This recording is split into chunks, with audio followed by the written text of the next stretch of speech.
Assalomualaikum. Mercedes Sprinter 2.2 motor 611. Burada холодильник. Оталдырыңыз. Burada дауыс шығып тұр бір жерінен. Білмеймін, коробка жақтан ма, или маховиктен ма.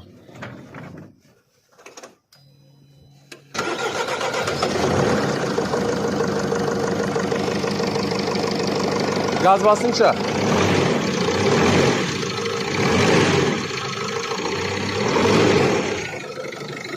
Давай.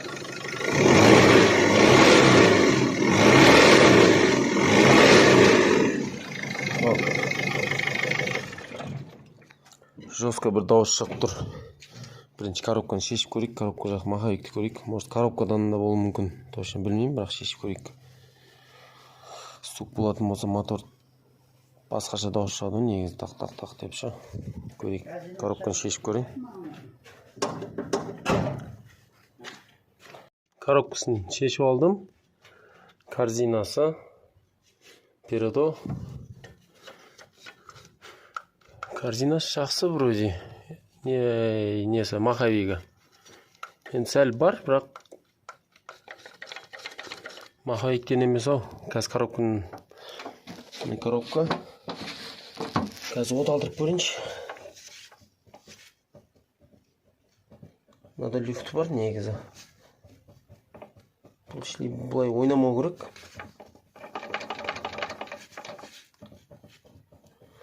Осы коробкадан болуы мүмкін. Бірақ точносын айта алмаймын.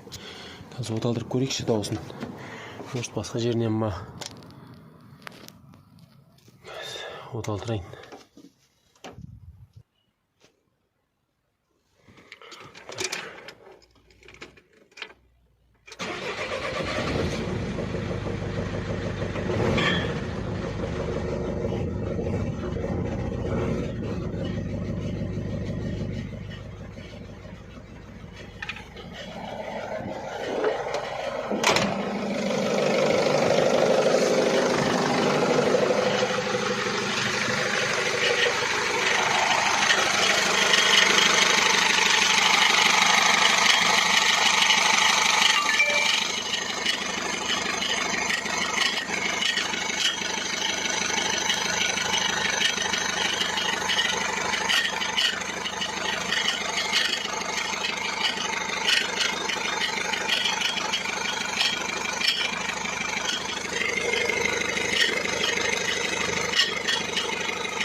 Gaz basınca gaz. Cayrak. Cayır.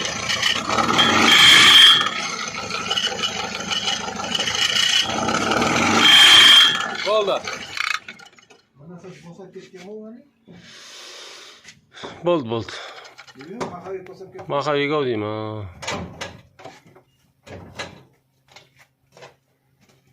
Маховиктен ау деймін. Маховик көрінісінен нормальный сияқты, бірақ шешіп көру керек көп тұр ғой. Шешейін. Маховик шешіп алдым. Мына сальник жақында ауысқан екен, өзі жап-жаңа болып тұр. Сальник.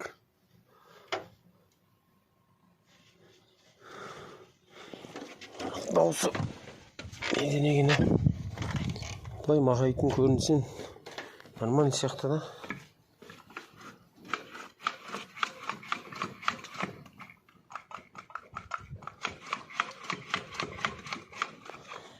Енді моторды оталдырамаймыз, біз маховиксіз.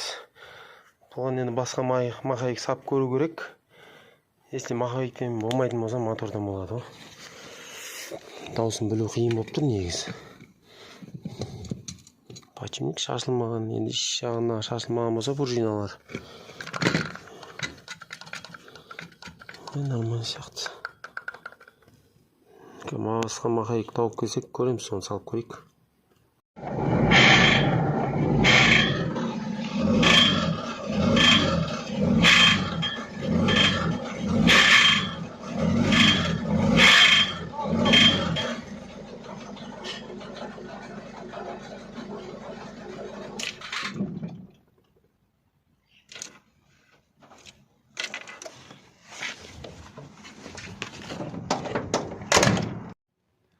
Басқа маховикті салып көрдік. Маховиктен емес екен. Өзінің маховигі жақсы екен. Қайтып салып қойдым. Бірақ осы маховик жақтан шығып атқандай болды да, негізі дауысшы. Қазір енді өзінің маховигін салып қойдық. Енді поддонды ашып көрейін деп едім. Ас жағын бір болт босап кеткен сияқты болып тұрды. Тиіп жатыр да, дауыс қатты шығып жатыр. Поддонды шешіп көрейік. Поддоны. Міне ішінен не шықты? Кладыштың майдалары ма?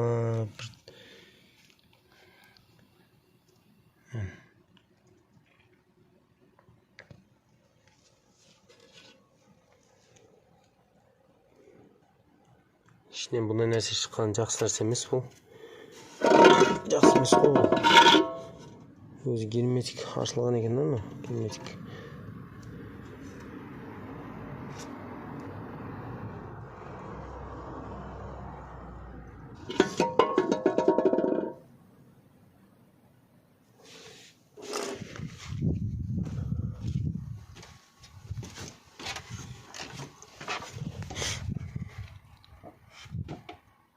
Уткасында да тұрған еді.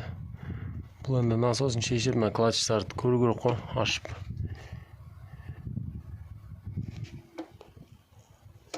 Қазір ашып көрейік, көреміз оны. Причинасы табылды. Кладыш қысылып қалған ғой. Коленвалда бір жағына қысылып қалған. Ішіне кіріп қалған ғой бұлай. Ана замогы да жоқ ананың уже. Шатунның бәрін көріп шықтым. Шатун средний айтатындай емес, сызылған уже. Шатун коренойда уже. Замогы да жоқ, мына замогы міне. Телефон.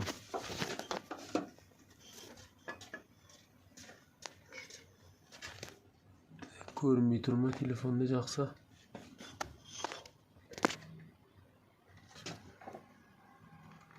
Уже мынаның бір жағын жеп тастағам ғой мен. Телефон жақсы сұрамай қалып отыр.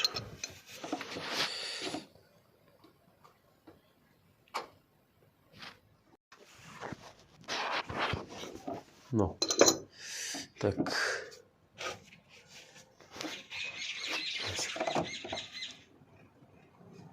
Мына да кладыш қысылып қалған ғой. Астына кладыш, яғни төбесіндегі замогы да жоқ уже. Айланған ғой. Осы қиналып айланып отқан ғой. Қысылып қалған. Кейіннен уже бір жағын жеп тастағам ғой мен.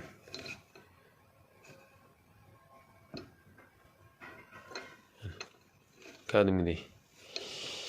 Бір жағы уже яма болып қалған. Осы причинасы.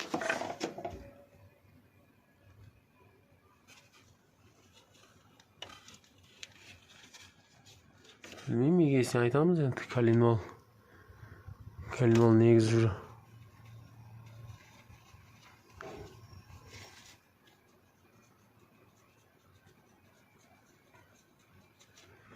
Қалғандарды жармайды ау, шешіп көру керек енді. Негіз мынаның өзі қысылып қалған. Айтып көреміз, арғай кейін көреміз. Егесі не дейді, не қояды. Мотор ауыстыра ма? Или бастан айтете ма?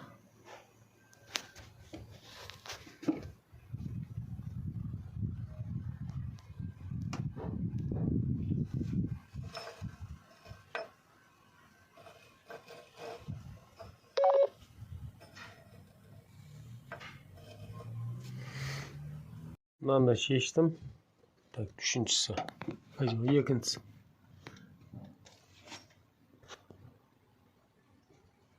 Кладыш бірінің үстіне бір шығып қалған ғой.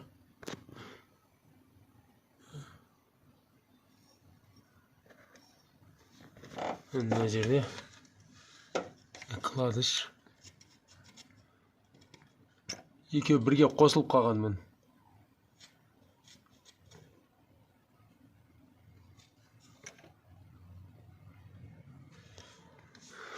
Коренной деген ғой.